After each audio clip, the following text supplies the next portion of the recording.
आज की एक और बहुत बड़ी खबर है जो इस समय आर्थिक मोर्चे पर जिस तरह से सत्ता पक्ष और विपक्ष आमने सामने हैं वो सामने आया है। विपक्ष ने ब्लैक पेपर सामने रखा तो वित्त मंत्री निर्मला सीतारमण ने आज संसद के पटल पर व्हाइट पेपर रखा है। आर्थिक नीतियां जो यूपीए के दौरान थी उस पर सत्ता पक्ष सरकार ने आज अपना व्हाइट पेपर सामने रख दिया है। आपको बता दें इसके कुछ यूपीए सरकार के दौरान 10 वर्षों की अर्थव्यवस्था को लेकर श्वेत पत्र लोकसभा में पेश किया, जिस पर चर्चा कल होगी। उन्होंने कहा कि मैं इस पर डिस्कशन नहीं करूंगी, कल बात करेंगे। इसके 3 भाग हैं। पहले भाग में यूपीए सरकार के दौरान आर्थिक हालत की चर्चा, दूसरे भाग में यूपीए सरकार के कार्यकाल के दौरान करप्शन और तीसरे में एनडीए सरकार के दौरान बदली हालत। और दूसरी तरफ अगर हम बता दें, इससे पहले हम आपको बताएं कि कांग्रेस ने अपनी तरफ से ब्लैक पेपर पेश किया, क्योंकि केंद्र सरकार ने वित्त मंत्री ने बजट के दौरान श्वेत पत्र की बात की थी, तो कांग्रेस ने अपना ब्लैक पेपर जारी कर दिया। 57 पन्नों वाले इस ब्लैक पेपर में कांग्रेस ने मोदी सरकार को कई मुद्दों पर घेरने की कोशिश की। कांग्रेस के राष्ट्रीय अध्यक्ष मल्लिकार्जुन खड़गे ने पत्र जारी करते हुए मोदी सरकार के 10 साल के कामकाज पर सवाल उठाए हैं कि कैसे केंद्र सरकार को घेरते हैं। आपको बता दें 10 साल में अन्याय काल, युवाओं में बढ़ती बेरोजगारी, 45 साल में सबसे ज्यादा करीब 33% ग्रेजुएट, पोस्ट ग्रेजुएट बेरोजगार, बढ़ती महंगाई। 2014 एलपीजी 410 रुपये प्रति सिलेंडर थी, तो 2024 में ये 903 रुपये सिलेंडर है। 2014 में पेट्रोल 71 रुपये था, तो 2024 में 97 प्रति लीटर प्रतिशत है, तो 37% की बढ़ोतरी का है। किसानों के संकट पर भी 3 कृषि कानूनों का जिक्र करते हुए आरोप लगाए। तो इस तरह से हमने देखा किस तरह से ये दोनों चीजें सामने आए, और इसी बात को चर्चा को आगे बढ़ा लेते हैं, क्योंकि आज ये केंद्र में छाया हुआ है। हमारे साथ 2 महत्वपूर्ण लोग हैं इस पर बात करने के लिए। विनोद अग्निहोत्री, वरिष्ठ पत्रकार, और अमन चुग, आर्थिक मामलों के जानकार, हमारे साथ है। बहुत बहुत धन्यवाद जुड़ने के लिए। विनोद जी, पहला सवाल मैं आप ही से ये करूंगी कि जो ये ब्लैक पेपर और ये व्हाइट पेपर आया बहुत महत्वपूर्ण है। 2024 के चुनाव जिस तरह से करीब आ रहे हैं, सत्ता पक्ष और विपक्ष, क्योंकि विपक्ष ने आर्थिक मामलों में कई आरोप लगाए सरकार पर, शायद उसका वो उन्होंने ब्लैक पेपर के जरिए सामने रखा और सरकार ने इसका एक जवाब देते हुए व्हाइट पेपर सामने रख दिया है।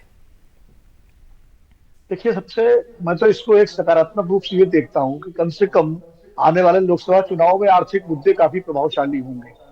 जिस तरह से यूपीए सरकार के 10 साल के कार्यकाल में मौजूदा सरकार ने आर्थिक बदहाली और आर्थिक मिसमैनेजमेंट का आरोप लगाते हुए व्हाइट पेपर जारी किया है, और उधर कांग्रेस पार्टी ने, विपक्ष ने मौजूदा सरकार के 10 साल के कार्यकाल पर ब्लैक पेपर जारी किया है।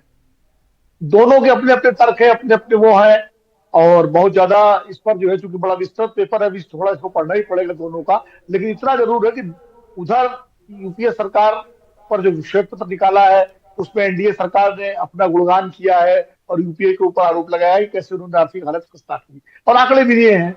इधर इन्होंने एनडीए सरकार को कटघरे में खड़ा किया है विपक्ष ने।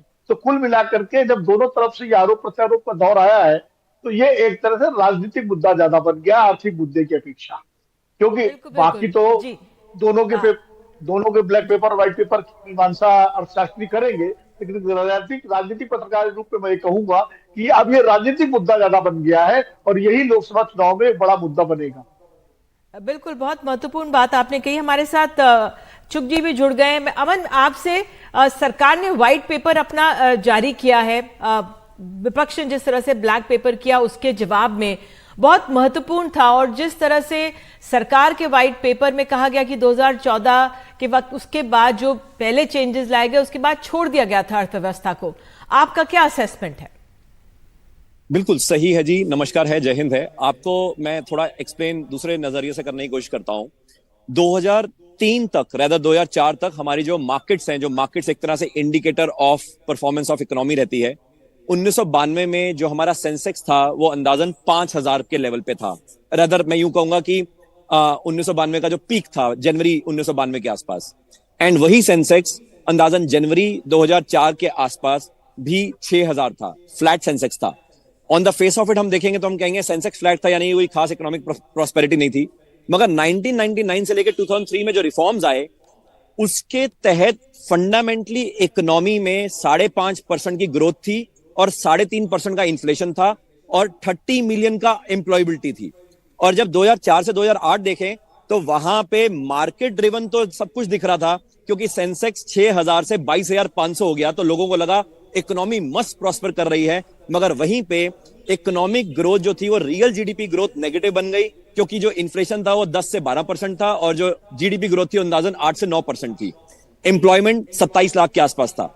यानी कि on the face of it हम मार्केट लेड ग्रोथ की बात कर रहे थे, जहां पे इक्विटीज बढ़ रहा था। क्यों? क्योंकि पार्टिसिपेटरी नोट्स के तहत बाहर से जो पैसा ब्लॉक था वो हिंदुस्तान वापस आ रहा था, एंड उसके कारण हमारा सेंसेक्स और मार्केट्स बढ़ रही थी, जो कि लोगों को लगा कि इकोनॉमी बढ़ रही है, मगर इकोनॉमी फंडामेंटली परफॉर्म नहीं कर रही थी उस टाइम पे। बिल्कुल। और चुग जी, एक और जो इस पे कहा गया है कि 2014 में बैंकिंग संकट बड़ा था, दाव पर बहुत बड़ी राशि लगी हुई थी, जबकि विपक्ष ये मामला उठाता रहा है बैंकिंग संकट को लेकर। बिल्कुल, बैंकिंग में हम कहते हैं क्रेडिट ग्रोथ बहुत इंपॉर्टेंट है। यस, पब्लिक सेक्टर बैंक्स में आई थिंक जो डाटा है वो मोटा मोटा 6.5 लाख करोड़ से 40 लाख करोड़ हुआ during the tenure of UPA, जो कि 2004 से लेके 2014 की बात करें, 13-14 की बात करें।